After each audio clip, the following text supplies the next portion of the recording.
De retour sur le plateau de News Assurance Pro, au cœur des journées du courtage, et j'ai le plaisir d'accueillir Jérémy Sebac. Bonjour Jérémy.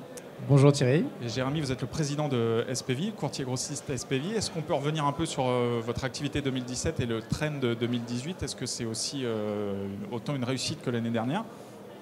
Oui, avec plaisir. Alors effectivement, on a connu une année en très forte croissance l'année dernière, puisqu'on est passé de près de 5 millions d'euros de chiffre d'affaires à un peu plus de 11 millions. Donc on a doublé l'activité. On fait partie des courtiers grossistes qui bénéficient de la plus grosse croissance, avec à peu près plus de 120% de croissance. Donc c'est sûr qu'on en est très heureux, très fiers. Bon, tout ça, on arrive à le faire évidemment grâce à nos courtiers en premier lieu. Aussi beaucoup grâce aux outils digitaux, parce qu'on a beaucoup investi sur ce segment de marché. Et puis par ailleurs, évidemment, tous les hommes et les femmes qui composent l'entreprise et qui au quotidien se battent pour apporter le service client nécessaire. Oui, il y a une question aux journées du courtage, notamment autour des grossistes, sur les codes courtiers et le nombre de courtiers actifs. Aujourd'hui, est-ce que vous avez un nombre de courtiers qui vous convient? Est-ce que vous avez envie de le développer? Plutôt rester sur un nombre de courtiers stable, mais qui est très actif? Comment ça se passe? Alors si on voit les chiffres de l'Orias, effectivement, il y a de plus en plus de courtiers qui s'inscrivent, avec une volonté en fait dans le secteur de s'installer, parce que c'est un métier qui clairement connaît une activité économique plutôt stable. Nous, on est plutôt dans cette volonté de développer un maximum en fait des codes, parce qu'aujourd'hui, on est un courtier grossiste qui certes est en forte croissance, mais on n'est pas très connu.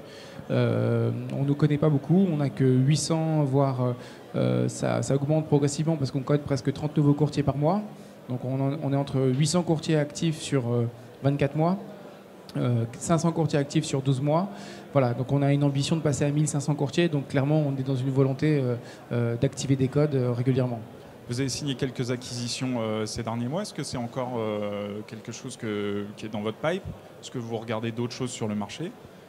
Alors oui, effectivement, on a acheté une affaire l'année dernière, une affaire qui n'est pas un courtier grossiste, qui est une activité de courtage en conseil et en assurance de personnes, assez classique, qu'on a intégrée en novembre 2017, ainsi que les équipes.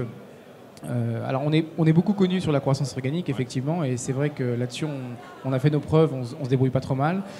Ça va être important pour nous de consolider en fait la croissance à travers des croissances externes, et oui, je confirme, effectivement, on est sur des cibles, on est sur des acquisitions, on se donne les moyens. Ok. Vous avez lancé aussi un réseau de franchisés l'année dernière, qui est une action atypique dans le secteur. Où est-ce que vous en êtes aujourd'hui? Quel est l'objectif dans les prochains mois? Est-ce qu'il faut le développer beaucoup tout de suite, ou est-ce qu'il faut voir à plus long terme? Alors oui, effectivement, on a essayé en fait d'apporter des solutions aux courtiers de proximité, parce qu'avec la DDA, avec RGPD, avec toute la réglementation qui entoure, plus les compagnies d'assurance qui forcément, eux, ne développent pas, on va dire, la multiplicité des codes, il fallait qu'on trouve une solution pour leur permettre, on va dire, de résister sur ce marché très concurrentiel du secteur du courtage en assurance. Alors effectivement, aujourd'hui, ça se passe plutôt bien. En fait, on a des demandes significatives. Mais on prend notre temps. On prend notre temps notamment parce qu'en fait on veut finaliser toute la promesse et la chaîne de valeur qu'on veut adresser à ces franchisés. J'en veux pour preuve que là on finalise l'académie SPV avec l'IFPAS qui nous accompagne. Et on va leur apporter l'intégralité de la formation nécessaire, mais aussi des modules liés à l'entreprise, à nos outils, à nos produits. Et puis par ailleurs, voilà, on observe aussi la première boutique qu'on a installée à la rue Jouffroy-d'Aban, qui est notre flagship, et on commence à faire des métriques sur ce qui rentre à travers ce canal de vente, et les résultats sont plutôt encourageants. Voilà, donc on a décidé d'en ouvrir une deuxième, à Issy-les-Moulineaux, et en fait on a des anciens collaborateurs à nous qui clairement veulent s'installer en franchise, donc c'est aussi pour nous une grande fierté puisque c'est l'aboutissement d'un projet professionnel. Ils nous ont accompagnés en alternance, ils ont été salariés et maintenant en fait ils veulent passer le cap de l'entrepreneuriat, et plutôt que de s'installer seuls, ils ont compris l'intérêt de passer par une franchise SPV Assurance pour gagner du temps dans leur objectif d'entrepreneur. Et on les accompagne là dès un mois. Et comme vous le savez, on est devenu partenaire majeur du Rugby Club Toulonnais. Donc c'était aussi important pour nous d'être présents dans la région pour apporter, on va dire, l'image de marque de l'entreprise. Et on ouvre aussi dans les prochains mois une boutique sur Toulon pour être au plus proche du RCT et des partenaires business. Très bien. Vous êtes par ailleurs président de la CSCA Île-de-France. Alors sur les journées du courtage, il y a un sujet qui revient de manière récurrente, c'est celui du projet d'auto-régulation du marché. Est-ce que vous avez une vision sur ce projet et que vous font remonter les courtiers franciliens que vous connaissez bien? Alors effectivement, c'est un sujet qui anime beaucoup le secteur du courtage en assurance et je crois que c'est un sujet qui fait débat pendant ces 2 jours. En tant que président de la CSA Île-de-France et Ouest, évidemment, le sujet dans l'animation de la région est au cœur.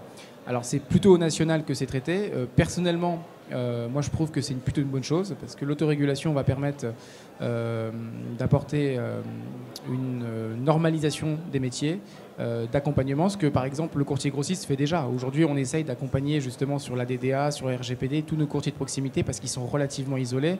Et en fait, cette capacité que va avoir la CSCA et Planète Courtier, puisque donc, demain on ne fera plus qu'un, ça va donner, je pense, à mon avis, du sens à tout ça.